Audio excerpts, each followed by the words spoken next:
Because WB Games Montreal developed Batman Arkham Origins, it makes sense that fans may have believed Gotham Knights would exist in the same canon. However, the two are completely separate IPs, and Gotham Knights' latest gameplay presentation highlights the key differences, but also some disappointments. Gotham Knights finally offered its first look at Nightwing and Redhood.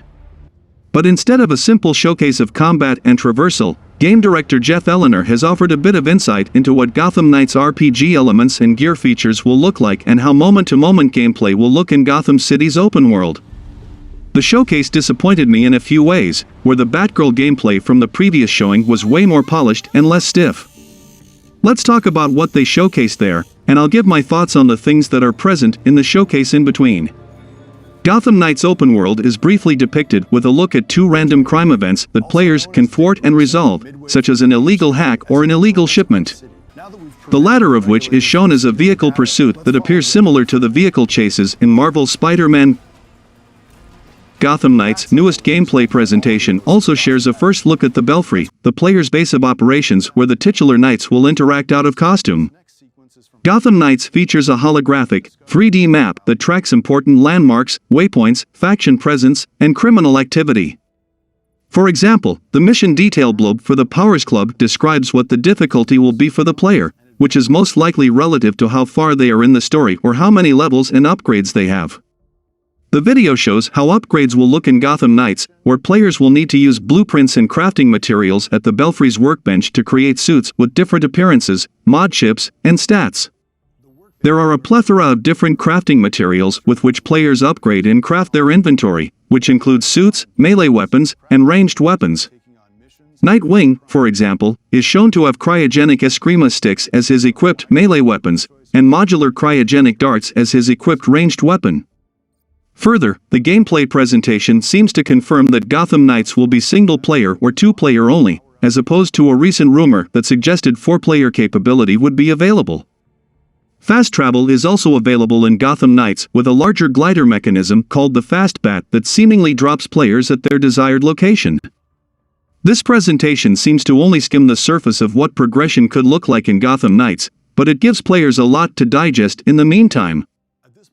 Gotham Knights fans were treated to an official gameplay presentation for Batgirl and Robin back in August 2020 for DC Fandom. Since then, Gotham Knights has shared a cinematic story trailer that portrayed its main antagonist group, the Court of Owls, but has remained relatively silent thereafter. Now that Gotham Knights has a new release date scheduled for October 25, 2022, it was only a matter of time before new information was shared. Nightwing's combat in particular is more acrobatic and gymnastic, while Red Hood's combat mixes non-lethal gunshots with brawler attacks and sticky bombs. This demonstration, unlike the Batgirl and Robin presentation, features a much more in-depth look at gameplay features and shares a look at Gotham Knights' UI HUD, which Ellener states is customizable to the player's preference. But the combat for Red Hood and Nightwing looks so stiff and generic. The gameplay from the last showing was way better than this, and also the HUD and some visual implementations makes it looks like a mobile game. No offense, but in some areas the game looks bad, worse than titles that came early last gen, and it really doesn't make a difference being current gen only. They could have removed the last gen versions, because of not being able to run it on PS4 and Xbox One smoothly. Nightwing's unique mode of traversal in Gotham Knights open world is a hang glider dubbed the Flying Trapeze. Meanwhile, Red Hood has a mystical leap gained as a supernatural ability after his resurrection by an assassin cult. This traversal uses Red Hood's soul energy and offers him a truly unique interpretation in Gotham Knights that sets him apart from the other playable protagonists. Meanwhile, the Batcycle is ubiquitous and gameplay of it is shown as Red Hood pursues an ice cream truck. Stealth is depicted as a viable mechanic in a main mission from Gotham Knights. Further, Nightwing has an elemental shockwave ability, which interrupts enemy armored attacks and deals elemental status effects. Augmented reality vision, not unlike Batman Arkham's detective vision, allows players to scan the environment for interactables or key points of interest. Lastly, a mini-boss fight is shown where Red Hood encounters a Talon gladiator who seems to have multiple unblockable attacks, blocks with a shield, and swings powerful strikes with a spiked club in leaping attacks. The Talon gladiator is capable of reviving itself and does so for a second wind, which may very well be a second phase to each Talon Gladiator mini-boss that players could come across. With a well-timed shot, Redhood fires at a sticky bomb planted on the Talon Gladiator and defeats him. Gotham Knight's crafting system was revealed during the recent Nightwing and Redhood gameplay showcase, with a variety of different suits available for each of those heroes. Players will find the blueprints for new suits while exploring Gotham City, and earn the materials to craft them through completing missions and fighting crime. Each suit has a range of stats to help players differentiate them. Rarity, a general indicator of the suit's quality, including uncommon, common, rare, epic, legendary, and heroic. Level, this stat isn't fully understood yet, but it's likely an indicator of the suit's strength, or possibly requires players to reach that level to equip it. Grade, this mysterious stat doesn't apply items, and might indicate that some suits can be upgraded. Power, another unknown stat. Power most likely represents how much the suit boosts a character's offensive capabilities. Armor, as with most games, armor negates incoming damage. Health indicates how many hits the player can take while wearing a suit. Momentum generation, this stat seems tied to Gotham Knight's powerful super moves, which require players to charge up before usage. Elemental resistances, suits with this stat will be better at negating certain elemental attacks. Conditional stats, an unknown stat that may convey additional bonuses in certain situations encountered across the city. Mod slots, these slots allow players to insert mod chips, unlocking different bonuses for their abilities. Style, the overall look of the suit, which almost certainly won't have an effect on gameplay. Colorway, the suit's color theme, with 4 different shades ranging from main colors to highlights. Players will be able to craft any of the suits they've found blueprints for at the workbench in the Belfry, which is the headquarters for the Gotham Knights. It seems players will also be able to craft weaponry while working at the workbench in the Belfry. The Nightwing and Redhood trailer briefly showed off full crafting options, which included categories for both melee and ranged weapons.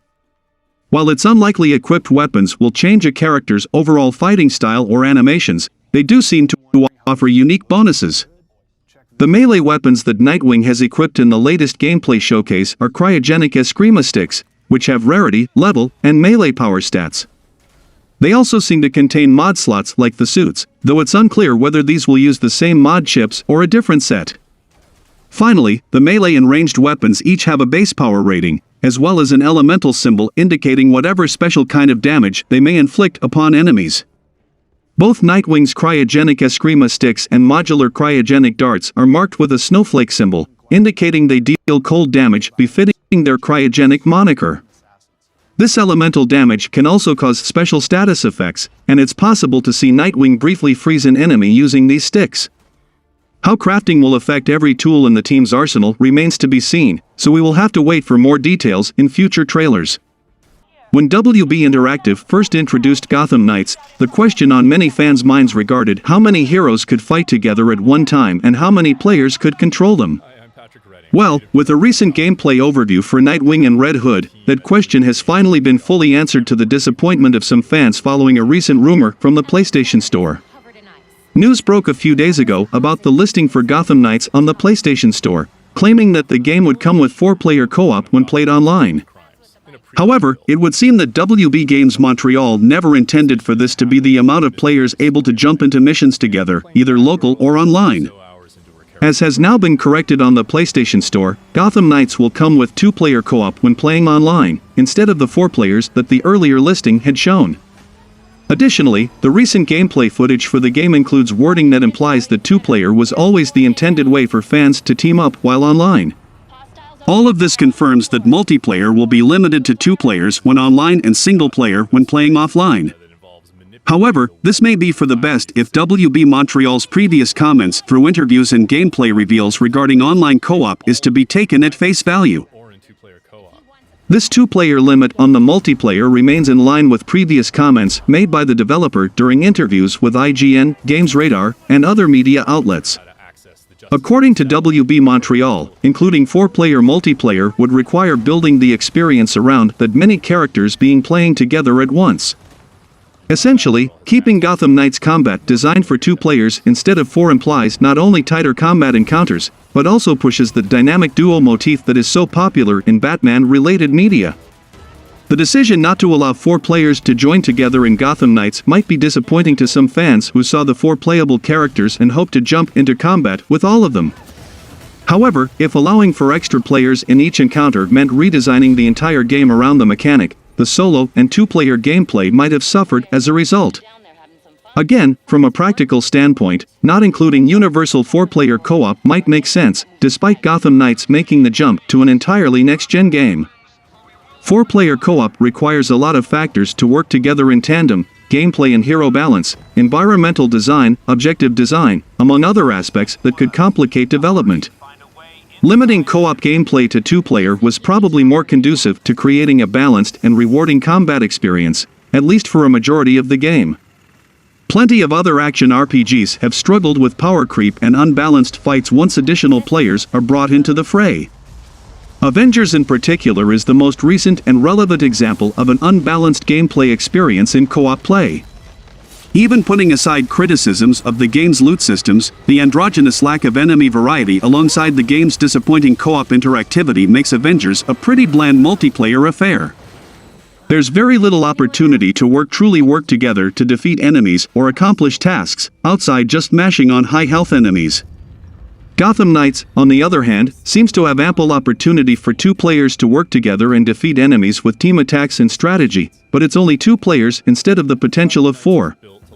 What would be interesting is if the game leaned into 4-player teamwork, even if it's in limited scenarios. The issue with 4-player co-op in Avengers wasn't necessarily related to the way co-op was designed specifically, but rather exterior issues with the gameplay itself. Gotham Knights could capitalize on the potential of 4-player co-op scenarios through entirely separate missions. Players might have to infiltrate a Court of Owls facility, but in order to successfully complete the objective, players may need to use stealth. Players could coordinate stealth takedowns, with groups of 2 infiltrating from 2 different sides of the facility to successfully complete their objective. Another scenario could have all 4 players fighting in a massive arena, being attacked from all 4 sides with their backs against one another. Players could fight together interchangeably, coordinating chain attacks to efficiently beat down criminals in waves. Whatever the circumstances, there's a variety of scenarios where Nightwing, Redhood, Robin, and Batgirl could join the fight together in concept. Team attacks could be adapted to 4-player interactions, co-op specific bosses could accommodate the 4 vs 1 gameplay, among other changes to battle environments or regions that would otherwise be impossible with 2-player co-op. Gotham Knights could even add encrypted missions or dungeon-like cooperative modes as DLC, relying solely on 4-player interactivity and capability to successfully complete missions and challenges. Having these 4 playable heroes in-game, but never really being able to have all 4 heroes fighting together at the same time, would be a missed opportunity. These 4 Bat family members are meant to avenge Batman's death and defeat the Court of Owls. There's no reason they wouldn't all be working together to achieve this goal. Perhaps a 4-player co-op modes could be added to Gotham Knights post-launch to achieve the Bat family's full potential. Comparing Gotham Knights to Batman Arkham Knight expressed my displeasure, or simply appraised the latter for how impressive it looks to this day. In particular, I am concerned that Gotham Knights' next-gen console exclusivity will not have a great enough benefit to players in terms of the graphical fidelity it could achieve as a result. Batman Arkham Knight looks better than Gotham Knights in its current state. Further, Batman Arkham Knight released in June 2015, which makes it 7 years old. In comparison to one another, Gotham Knights open-world Gotham does currently lack the same vibrancy and color. However, it should be considered that Gotham Knights is not a finished game at this point and more polish could be applied to it. Batman Arkham Knight's visuals have aged well and are not representative of a typical last-gen game from 7 years ago. Gotham City's neon and rain-soaked streets are immersive with detail throughout its entire skyline from island to island, whether players are grapple boosting and soaring high above its architecture or accelerating in the Batmobile and swerving around tight corners. 5 months is certainly not a long time for development, and it is unclear how much more polished Gotham Knights will get before it releases. Not only the visuals, but also the combat from the Arkham games are much more fluid and cinematic than this one. And don't make me compare this to Insomniac's Spider-Man games, which are on a whole new level. In several instances, the character model's attack animation is not synced to its hit confirmation and supposed status effects. Yellow slashes are noted before Nightwing's attack lands, for example, that are followed by an out-of-place explosive effect. The character floats between strikes on 2 or more enemies, and they slide back and forth with animations in between. In this gameplay demo, Nightwing slides along the rooftop on his knees and gracefully flips and spins to reach the next enemy AI. This is what WB Games Montreal game director Jeff Eleanor described as ping-ponging, which is representative of Batman Arkham's free-flow combat. Later in the demo, Nightwing's hit sparks are blue instead of yellow, and the character can be seen using an elemental cryostasis status effect. This may suggest that the yellow color and perceived explosive effect are specific status effects that Nightwing had equipped at the start of the demo. However, there are still apparent desync and delay issues. WB Games Montreal still has time to polish Gotham Knights and hopefully fix the issues that fans have perceived from its latest demo. I am disappointed in this showing. Maybe WB cut its budget in half to push the game out as soon as possible, as they are trying to sell their studios and license their IPs soon. I am absolutely hyped for Gotham Knights. When I first saw the gameplay demo to the Court of Owls trailer, it was great, but this showcase for Nightwing was decent, but Redhood looked bad. It's a day one buy for me, but the latest showcase turned a lot of people off. Well, we can if this one delivers. One of the most anticipated games of the year, Gotham Knights, is finally live for pre-orders. With a release date now officially confirmed, and more gameplay being shown, the hype train can now depart the station, after remaining at a standstill since its 2020 announcement. Before fans rush out to pre-order your copy of Gotham Knights, there are a few things you should know first. Namely, what version of the game you might want to secure, and what pre-order bonuses are available with each edition of the game. Regardless of which version of the game fans pick up, they should be able to secure the exact same pre-order bonus, regardless of platform or edition. Pre-ordering Gotham Knights will land the player with a unique skin for the in-game Batcycle. Titled the 233 Custom Batcycle Skin, this cosmetic is based on the bike's first appearance in Detective Comics 223, giving the Batcycle a dark brown tint on its seat and chassis, while the wheels remain black. While the recent gameplay trailer showed that each member of the Bat family will have their own unique method of traversal, Nightwing uses a glider while Redhood uses a spectral jump. Each playable character will also have access to the same Batcycle. Each hero can use it to traverse Gotham at street level, drifting around corners with ease a la the Dark Knight. It isn't the most impressive pre-order bonus, but it's at least a nice bonus for those who are going to purchase the game regardless. There are 3 editions of Gotham Knights currently up for pre-order on most sites. The least expensive of which is the Standard Edition. As the name implies, Gotham Knights Standard Edition is simply the base game with no extra frills or bonuses. Much like every version of Gotham Knights, the Standard Edition will only be available for Xbox Series X and S, PlayStation 5, and PC, as previous gen versions of the game have been scrapped altogether. It should also be noted that Gotham Knights will only feature 2-player co-op, and that it's restricted to online play, and only for those on the same console. No cross-platform online play has been confirmed at this stage, meaning that PC players won't be able to play with PlayStation or Xbox users, and vice versa, so players should keep that in mind when buying the game. The Standard Edition of Gotham Knights will be available in both physical and digital forms, where it currently costs $70 for the PlayStation 5 and Xbox Series X and S versions at the vast majority of retailers, and $60 for the PC version. As is the case with the vast majority of big AAA releases nowadays, Gotham Knights is also set to receive a deluxe edition. The deluxe edition will set the player back $90 for the console versions of the game, and $80 for the PC version. Like the Standard Edition, the Deluxe Edition is also available as a physical disc or digital download. What sets the Deluxe Edition apart from the regular version of the game is that it comes packed with a range of cosmetics. The Deluxe Edition includes a Nightwatch transmog, designed by the legendary comic artist Jim Lee, a Beyond suit, inspired by the futuristic Batman Beyond animated show and comic, and some salvage, which will let players craft gear in-game. The Deluxe Edition also includes some boosted gear, an emote, and 3 suit colorways. While the Beyond suit, the boosted gear, and the salvage can be earned by playing the game normally, the Nightwatch transmog, emote, and colorways are all exclusive to those who have purchased the Deluxe Edition of Gotham Knights. For the die-hard Batman fans, and those with cash to burn, the Gotham Knights Collector's Edition may just the option for them. Priced at an eye-watering $300, or $290 for the PC version, the Gotham Knights Collector's Edition gives fans plenty of bang for their buck, with a plethora of physical goodies to go alongside some cosmetics. On top of everything included in the deluxe edition of Gotham Knights, the Collector's Edition also includes a few exclusive cosmetics of its own. Called the Prometheum New Guard Transmogs, these skins give each of the Bat family a sleek new look, with Batgirl's being a standout as it really accentuates the yellow in her costume.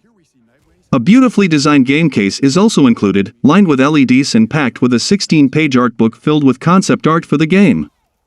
A small augmented reality Talon key pin is also included, along with an impressively detailed folding map of Gotham City.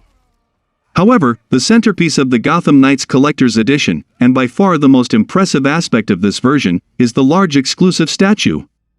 Depicting all 4 members of the Bat family, this statue looks incredibly detailed, with each character receiving a full model, weapons and all.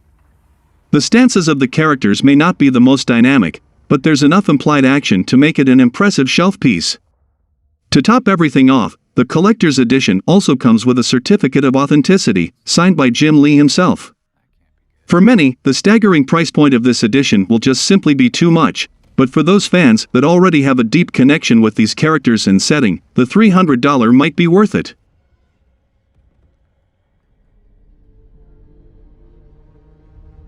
Star Wars is undeniably one of the most expansive and beloved franchises in history, with so many different types of media spawned from the property that it's hard to keep track of them all. Star Wars video games have become almost as well known as their big screen inspirations, with titles spanning multiple genres, settings, and storylines. Newer releases like the action-adventure Star Wars Jedi: Fallen Order have garnered praise for their combat and narrative approaches, but Star Wars also has a thriving online multiplayer community with titles like Star Wars: The Old Republic and the Battlefront series. There are no shortages of Star Wars games, both already released and currently in development, but that doesn't stop fans from speculating about new ones. After Disney's acquisition of Star Wars, the multimedia giant has overseen the release of many new projects, including several successful Disney Plus series. One of the most popular was undoubtedly The Mandalorian, which focused on an enigmatic bounty hunter and his young charge. Now, thanks to the show's positive reception, there are rumors that an MMO based on the Mandalorian series might be in the works. While this is all still speculation at this point, players have still started to imagine what the game could be, as well as what kinds of pitfalls it might encounter. After EA's 10-year Star Wars exclusivity deal came to an end last year, renewed interest has sprung up around who would be taking on future Star Wars titles. Lucasfilm Games was established and developers like Quantic Dream and Massive Entertainment announced major new projects like Star Wars Eclipse and an open-world game set in the Star Wars universe. Despite many Star Wars games already on the horizon, recent rumors seem to suggest that fans might have one more on the way to scratch their sci-fi itch. If a prominent leaker is to be believed, a Mandalorian MMO is being developed by ZeniMax Online Studios as an Xbox and PC-only title. The Elder Scrolls Online developer has yet to confirm a Star Wars MMO, but a new ZeniMax Online Studios IP is currently in the works. While there's not much concrete evidence that this is the Mandalorian-inspired game, the renewed interest in the show and the recent rumors have caused a lot of excitement among fans. In a galaxy as varied and diverse as Star Wars, it takes a lot for characters to stand out. The clan-based cultural group of Mandalorians first rose to prominence after Boba Fett's memorable outings in the original Star Wars trilogy. The taciturn armored bounty hunter didn't need to be on screen for long for fans to instantly raise him up as a cultural icon, and it seemed inevitable that the Mandalorians would move more into the spotlight at some point. Mandalorians have featured in multiple Star Wars properties over the years, but Disney's The Mandalorian really moved them to the forefront once more. The series helped to shine a light on the residents of Mandalore and their adoptees, and catapulted characters like Din Djarin and his tiny pal Grogu into the popular culture. More of their interesting and complex society was explored, and the armoring-wearing group, who had always been fan favorites, featured even more prominently in the Star Wars canon. Mandalorians may have appeared in various Star Wars games in the past, but they haven't been the main focus of one yet. Given their intriguing culture, their made-for-combat aesthetics, and their legendary fighting prowess, they seem like shoo-in characters for a video game. An MMO based on the Mandalorian certainly presents many exciting possibilities. The space western sensibilities of the series work well, both narratively and as part of the Star Wars universe, and could make a cool Red Dead meets sci-fi mixture. The galaxy in Star Wars is vast and drenched in established lore, and has proved to be a great setting for an MMO already. Becoming a bounty hunter like the titular Mandalorian and exploring the various worlds seeking out marks would be a perfect structure for an MMORPG, and gives gamers plenty of opportunities to engage with the setting and write their own stories.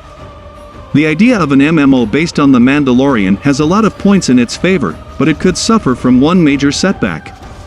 Star Wars may be packed to the brim with fascinating aliens and cultures, but none have managed to dominate the cultural conversation quite like the Jedi.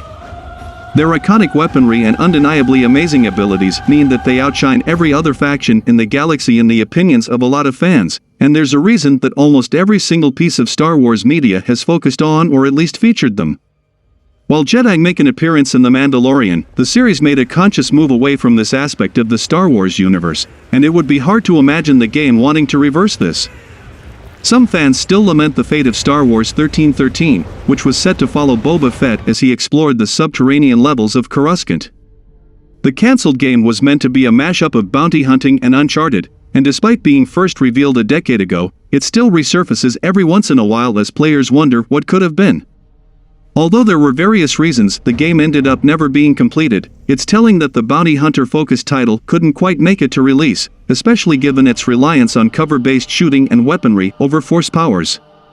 While some fans feel like Star Wars has become detrimentally fixated on the Jedi, force powers are still among the most fun things in Star Wars games. Not only do they offer more options for character abilities, but they also look pretty cool and can feel ridiculously OP. Particularly when facing a fellow Force-sensitive enemy. For better or worse, it's hard to imagine a Star Wars game without prominent Jedi characters, and if a Mandalorian MMO went ahead without them, it might feel a little lacking. It would also make it harder for the game to stand out against other action-orientated MMOs with similar combat, despite the vibrancy of its settings. But I'm quite interested to see what is this, but I would prefer a third-person action-adventure game instead. And it is also uncertain as if this rumored Mandalorian game and the upcoming Indiana Jones games by Machine Games will be Xbox and PC only.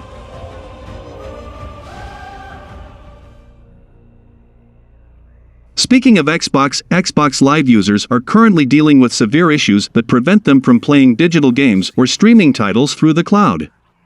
Xbox users hoping to enjoy some weekend gaming have been having a rough day, as several players are reporting massive issues with Xbox Live.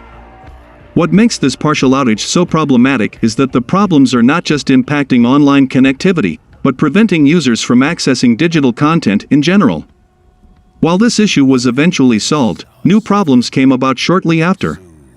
Due to unknown causes, users are currently unable to purchase digital games from the Xbox Marketplace or start up sessions through cloud gaming.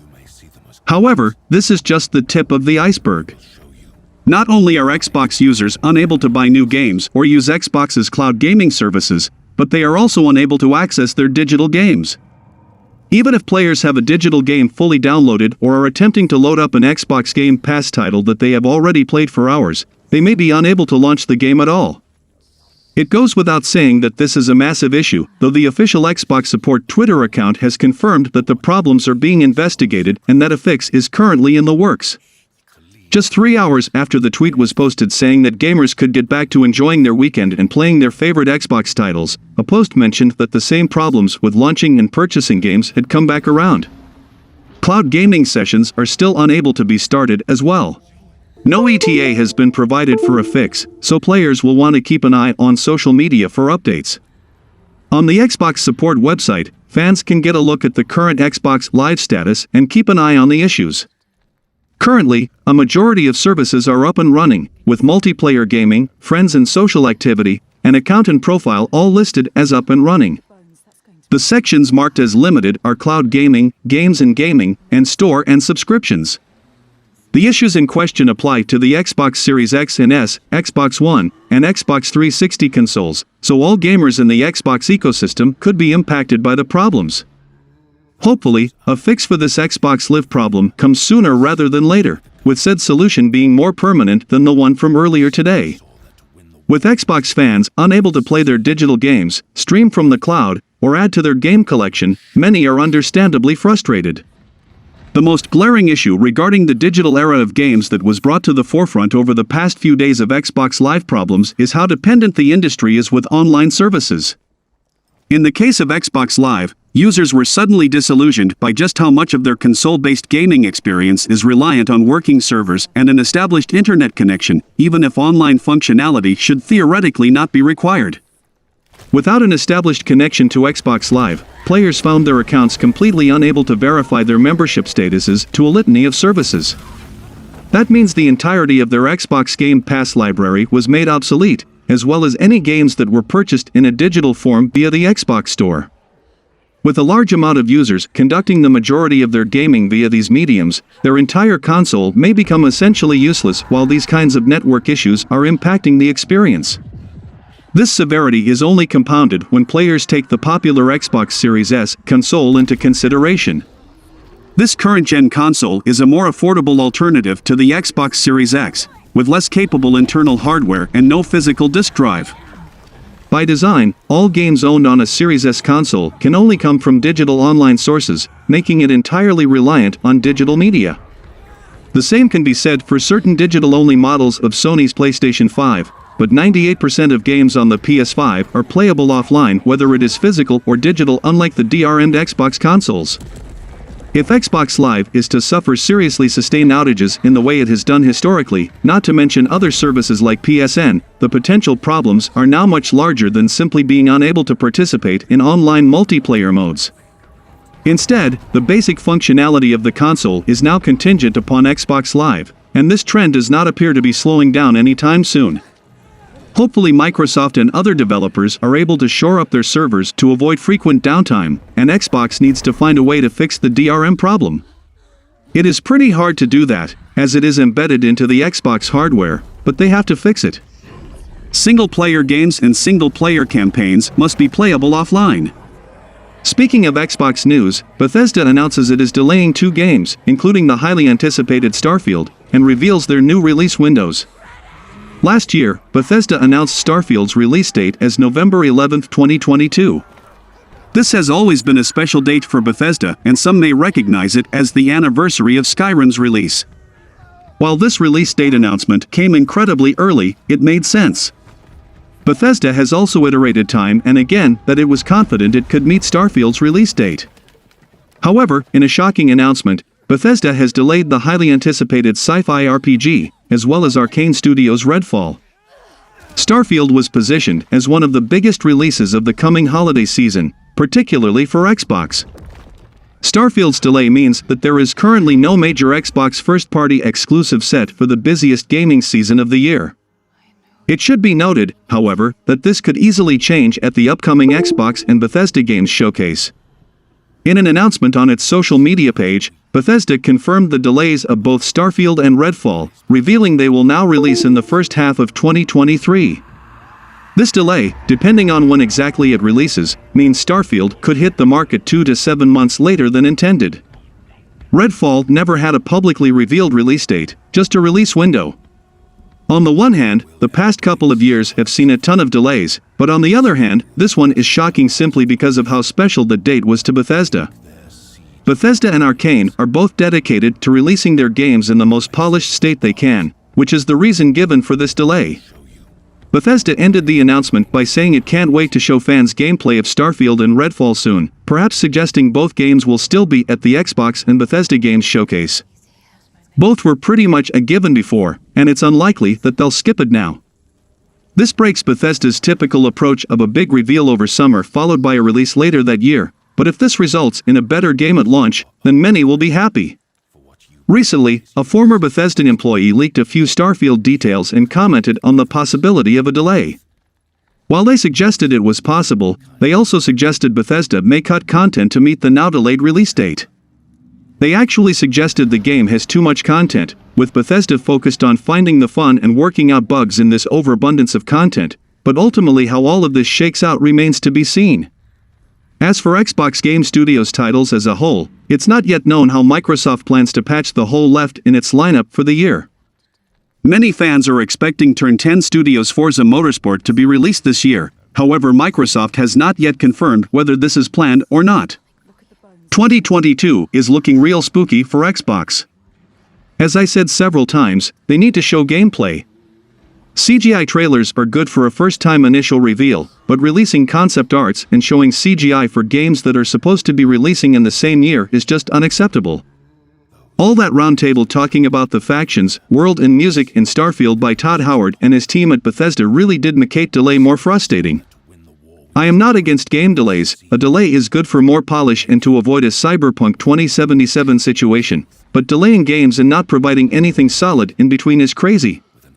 Actually, minutes after the official announcement of Starfield's postponement, Jason Schreier, a Bloomberg journalist known for his many connections in the gaming industry, revealed that the developers were extremely worried about the previous release date of the game, so much so that it was even called the next Cyberpunk 2077, which speaks of that the work was far behind schedule at the time.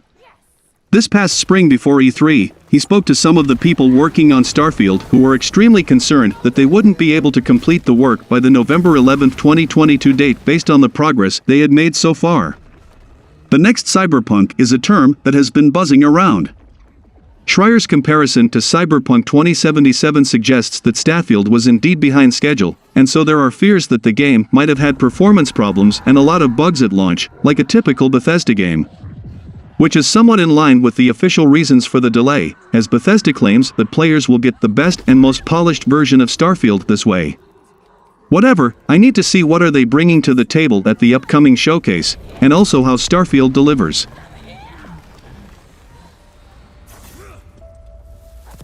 The PlayStation 5 console has become notoriously difficult to get a hold of. Stores that carry the console receive irregular restocks and sell out as quickly. In a financial report released by Sony, the company revealed that there have been 19.3 million PlayStation 5 consoles shipped as of March 31, 2022. Of this number, 2 million consoles were shipped in the first 3 months of 2022, which is down by 1.3 million from the same fiscal quarter in 2021. Sony had planned to get the PS5 console shortage under control by the middle of 2022, and perhaps it still might, but Sony's current production is still well below the public demand for the console. The Sony report also reveals figures on game sales across PS5 and PS4 systems. Game sales have increased to 70.5 million, in which 14.5 million of them are from first-party games, which is expected as more players finally get their hands on a PS5, though these sales would still be limited by Sony's hardware supply not meeting its demand. Xbox has a policy of not releasing the exact shipment and sales figures for its consoles, but it is reported that the month of March was one of the best ever for Xbox hardware sales. Sony reportedly had plans to redesign the PS5 hardware in order to counteract the computer chip shortage that is blocking hardware production, as a new PS5 model was found at Japan a week ago. 19.3 million consoles is no small number, though it is still a long way from the current PS4 sales figures of 116.9 million. If Sony can get its hardware shortage under control, there is certainly still a lot of demand from players wishing to buy the elusive console. Sony projects to sell 18 million PS5s in their next fiscal year, way up from last year's 11.5 million. Sony CFO Hiroki Totoki on measures to counter production issues and shortages. This matches reports in Japan of a new FY2021 PS5 model. But until then, there are a few strategies for buying a PlayStation 5 that may help those still trying to get their hands on one. The first-party sales from PlayStation didn't satisfy me. 14.5 million games sold is a big number, but when you consider Horizon Forbidden West, Gran Turismo 7, Uncharted Collection and Miles Morales and Ghost of Tsushima Director's Cut still on the NPD charts, if you approximately distribute the sales to individual titles, then Horizon Forbidden West might be at a 6 million copies sold and GT7 may be at 4 to 5 million.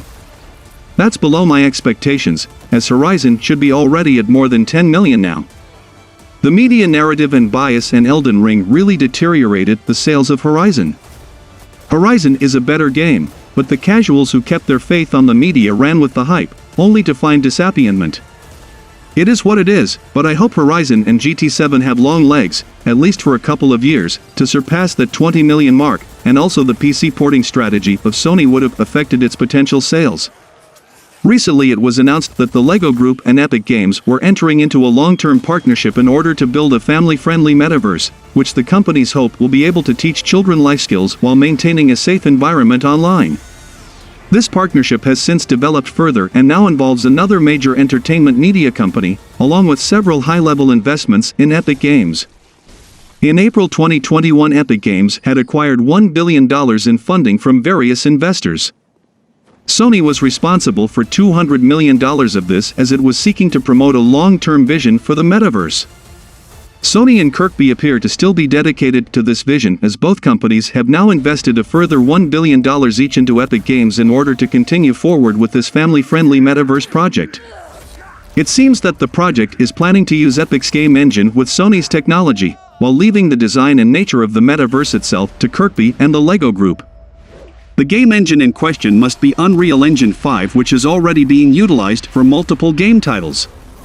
The engine only recently became available to third-party developers, and usually this works with a percentage fee to be paid to Epic Games only after the developed game reaches a certain level of monetary success. As for the development of a metaverse, however, Epic Games wants to be involved throughout the entire project. Metaverses could be big business in the near future, as nearly every major entertainment giant has a metaverse in development, including Bandai Namco and Disney. A successful metaverse project has yet to be released, but with so many companies willing to invest hundreds of millions into getting it right, there must be some kind of potential seen in the idea. Kirkby, as the owner of LEGO, has the keys to a massive potential property with which it could make a successful metaverse, but it does not have the technological expertise or game engine needed to make one. LEGO and Sony are both throwing their hats into the ring with Epic Games, but this could end up being a smart investment for all three companies. Not only does each company get to share in the other's strengths, but if metaverses are proven to be a failure, then all three companies will share the brunt of the blow, unlike other media companies that are solo developing metaverses with their own money. Sony, LEGO, and Epic Games may have a friendly relationship with each other, but this three-way partnership may begin and end with the metaverse project, as Epic Games investors can only buy what's known as a common stock. Essentially, this is a percentage share of the company and its revenue, but Epic Games CEO Tim Sweeney remains as the company's main shareholder, and thus control of Epic Games' future direction lies solely with him. PS Plus lost about 600,000 subscribers between December 2021 and March 2022. And also the active PSN users have declined. While that may not seem like a lot compared to PS Plus's 47.4 million remaining subscribers, it's still a noticeable dip in the number of members. This is also reportedly only the second time PS Plus saw a membership drop in the last 8 years. In addition, the service also saw a decline in active users, defined as the expected total number of unique accounts that played games or logged into the PlayStation Network. Reportedly, Sony has lost about 5.9 million active users since March 2020. So, while PlayStation Plus is hardly going through a crisis, the dip is still significant. Still, PlayStation CFO Hikori Totoki seemed unconcerned when he recently spoke to a reporter from the news website Toys. According to Totoki, while demand has declined since 2020, PS Plus has seen high levels of engagement from the remaining subscribers. He also expressed the opinion that the service will recoup its subscribers over time, describing the dip as a transient issue. He is also optimistic that PS Plus can maintain its high levels of engagement. Furthermore, Totoki added that Sony expects an uptick in users following the subscription service's planned redesign. Sony announced the PS Plus redesign in March, though rumors go back a good way. It's also switching to a 3-tiered model, with Essential, Extra, and Premium tiers. Sony plans to introduce the changes this summer, and hopefully, it will be better received than Sony's redesigned PlayStation Store in 2020. Several companies have recently released financial releases and confirmed fiscal year releases, with Sony CFO Hikori Totoki speaking in a recent Q&A session after Sony's results. Totoki refused to comment on its competitors' approach, but he did discuss why Sony can't put day one PS5 games on PS Plus. As transcribed by VGC, AAA titles on PS5, if we distribute them on that subscription service, we may need to shrink the investment needed for that. That will deteriorate the first-party title quality, and that is our concern. So we want to make sure we spend the appropriate development costs to have solid products and titles to be introduced in the right manner. I and a lot of people have been telling this for a long time, and without a doubt, with major PlayStation games like God of War Ragnarok, Spider-Man 2, and so on, no one wants to see the quality of the game deteriorated. Games cost a lot of money to make and develop, especially at Sony's level. While Totoki doesn't get into this, it's worth adding that Microsoft and Sony are essentially an apples and oranges comparison. Microsoft is a huge company compared to Sony. Microsoft has a market cap in the trillions, while Sony's market cap is in the billions. That's a huge difference, and the exact profitability of Xbox Game Pass is unknown. In a user acquisition stage, Microsoft can afford to lose a ton of money on Game Pass, while Sony doesn't have pockets as deep as Microsoft, but for even Microsoft this is only for a certain time. If that model doesn't make progress and doesn't meet expectations, then it's going in the way of Nokia, Kinect, and Zone. Considering the lineup of 2022 for Xbox, that Game Pass number's gonna hit the rock bottom until they somehow manages to get a big third-party game. This comment seems to suggest that, for Sony to do that without taking a major strategic or financial hit, it would need to lower the quality of the games. So, while fans may not be getting PS5 exclusives day one on PS Plus, it's encouraging to know that Sony puts quality first. And PlayStation is the market leader, making more than $25 billion at revenue in 2021 fiscal year. Why would they follow a brand that is in last place, and also high-quality games are coming, unlike incomplete and dry years on the green side? According to Oddworld Inhabitants studio head Lorne Lanning, the agreement was evidently a disaster for developer Oddworld Inhabitants. He described the decision to bring Oddworld Soulstorm to PS Plus as devastating, costing the studio a significant amount of money. He explained how the studio lost out on tens of millions of dollars due to the PS Plus deal. According to Lanning, Oddworld Inhabitants suffered from financial difficulties during Oddworld Soulstorm's development. The studio agreed to offer the game free for a month through PlayStation Plus in exchange for an undisclosed sum. Oddworld Inhabitants negotiated the payment expecting Soulstorm to sell between 50,000 and 100,000 copies at launch. However, it ultimately had more than 4 million players during the month it was free with PlayStation Plus. This resulted in the game having significantly more potential PS5 players than either Sony or Oddworld Inhabitants expected during their negotiations. As a result, Oddworld Soulstorm saw more than 40 times more sales than the developer's most optimistic estimate. That would usually be fantastic, but in this case, it meant the studio lost out on a staggering amount of money. One could argue that this situation wasn't really PS Plus' fault. The developers greatly underestimated Soulstorm's popularity, and no one at the time could have anticipated the impact of COVID-19. There's also no guarantee that Oddworld Soulstorm would have seen such success had the developer released it for full price. However, it is understandable that Lanning was more than a little frustrated with that turn of events. It's not clear how these events will influence Oddworld Inhabitants from now on.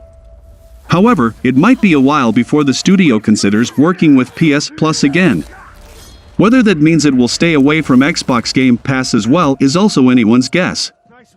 Lanning didn't say if or how the circumstances of Oddworld Soulstorm's release might impact the studio's decision-making. However, it would be surprising if it didn't become a concern in the future. If you make good games and have faith in it, it's gonna sell regardless, no need to put it in a service day and date, and it needs to stay like that. Speaking of PS Plus, Sony officially confirmed the PlayStation Plus free games for May 2022 lineup. The PS Plus free games for May 2022 are FIFA 22, Curse of the Dead Gods, and Tribes of Midgard. All three will be available for PS4, and PS5 versions for FIFA 22 and Tribes of Midgard can also be claimed. PS5 owners will still be able to download Curse of the Dead Gods, of course. With PlayStation Plus Premium on the way for many users, it may seem that PlayStation Now will soon become a thing of the past. The game subscription service offered by Sony will be upgraded to PlayStation Plus Premium next month. Until then, however, PlayStation Now will still allow gamers to stream some of their favorite titles through its service, and has received some new additions for May 2022. On PlayStation's blog, the company posts that players can win the day with fists, weapons, or sheer cunning with this month's lineup of PlayStation Now games. The games are as follows: Naruto Shippuden Ultimate Ninja Storm 4, Soul Calibur 6, and Blasphemous. The first in this short list of new PlayStation Now games, Naruto Shippuden Ultimate Ninja Storm 4, is the last in the critically acclaimed and popular Ultimate Ninja Storm series focused around the Naruto universe. It is an anime fighting game developed by CyberConnect 2. Moving on, Soul Calibur 6 is the latest in the well-known series of fighting games. Like Naruto Shippuden Ultimate Ninja Storm 4, Soul Calibur 6 is also published by Bandai Namco. Alongside featuring a cast of memorable characters, including some guest fighters like Geralt of Rivia from the Witcher universe, the latest Soul Calibur has a character creator that has seen fans make some ridiculous and impressive new additions to the game's roster. Last but not least is Blasphemous, a Metroidvania Souls-like title developed by the Game Kitchen. Initially, Blasphemous started out as a Kickstarter campaign back in 2017. 2 years later, in September 2019, it officially launched for Xbox One, PlayStation 4, PC, and Switch. In 2021, Blasphemous was also given a deluxe physical release, in partnership with Worms publisher Team 17. The game has been enjoyed by plenty of gamers, reaching 1 million players soon after the release of its physical edition. Thanks to PlayStation Plus' upcoming reboot, it's easy to focus on what's on the immediate horizon for PS4 and PS5 owners. With this new beginning, one significant part of Sony's gaming ecosystem is also going to vanish forever. That's because in order for PS Plus to be upgraded, PlayStation Now will come to an end in its current form after 8 years. Since its introduction in the US at the start of 2014, it's fair to say that PS Now has been a polarizing service. While it's easy to envision the new combined service taking its concepts to a whole new level, parts of the outgoing model will seemingly be lost forever. Having spent roughly $380 million on Gaikai in order to make PS Now a reality back in 2012, its closure still represents a significant event for Sony. Even though the service has never taken off to the extent that the publisher had hoped, its absence will be felt by PS4 and PS5 owners whenever they boot up their consoles. A quick little update here. Variable refresh rate, VRR, technology has finally landed on the Sony console. This feature has been on Xbox and PC for years, where it's been key to smoothing out uneven frame rates, reducing judder and eliminating screen tearing, so VRR on PS5 brings some level of parity across platforms. These are just a few of the PS5 titles receiving VRR support. Following the news of the update, developers like Insomniac Games released updates for games like Marvel's Spider-Man Miles Morales to allow players to take advantage of VRR. It showcases the differences between select games with and without VRR enabled. In Marvel's Spider-Man, Miles Morales' Performance RT mode is locked at 60 FPS when the feature is turned off, whereas it can get up to around 90 FPS with VRR enabled. Other games like Ratchet & Clank, Rift Apart can reach near 120 FPS, showcasing the potential for the feature and its capabilities. The video also showcased other titles like Resident Evil Village, Devil May Cry 5, Elden Ring, Dirt 5, and Astro's Playroom. Of course, this largely only matters to people with TVs and monitors with 120Hz displays, but it should create better performance for future games. They uncapped the frame rates for the games and patched it with efficient VRR support, which gave great results. You can play Miles Morales at native 4K 60 FPS with ray tracing, which is crazy. For to do that on a PC, you need to have at least a $4,000 one. And to get that level of fidelity and ray tracing in performance on a $400 and $500 console is truly a gift of a technical marvel. And also, PC doesn't have demanding exclusive games, so they have to rely on third-party and console games and mods, just reminding that. And that's all for the video, guys. Like and share the video for a greater audience. Comment your thoughts on the topics, and donations are always appreciated. Subscribe to the channel and click the bell icon, and until then from SMPV, it's goodbye.